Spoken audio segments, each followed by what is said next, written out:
Cet automne, l'image avait marqué les esprits. Des centaines de touristes en balade sur le lac d'Annecy, les pieds au sec. Retour sur les lieux de cette plage éphémère. Ça a baissé à partir du fin juin. Début juillet, moi, j'ai commencé à mettre un peu les pieds dans l'eau. Je suis allé me promener le plus loin possible. Et puis, il y a encore seulement 15 jours, à pied, on allait au moins à 200 mètres.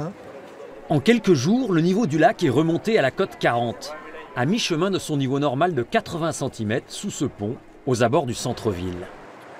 Pour l'instant, c'est encore trop bas pour qu'on puisse naviguer.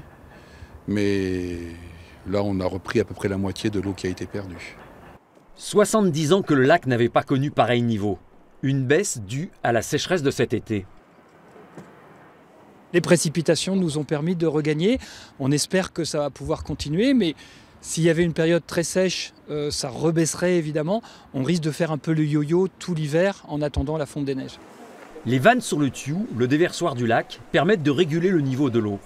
Grâce à elles, dès l'hiver 2019, la hauteur du lac devrait atteindre la cote de 1 mètre. On sait aussi très bien que plus on fera monter le niveau du lac, si on a des pluies importantes, on va noyer toute la ville. Donc on a vraiment cette question de l'adaptation à ce nouveau régime climatique, c'est-à-dire des étés plus secs, des hivers qui peuvent être plus pluvieux, et donc il faut qu'on adapte la gestion du lac à ce nouveau régime. Jusqu'à présent, le tourisme n'a pas souffert de cet épisode. Loueurs de pédalos ou organisateurs d'excursions se sont adaptés.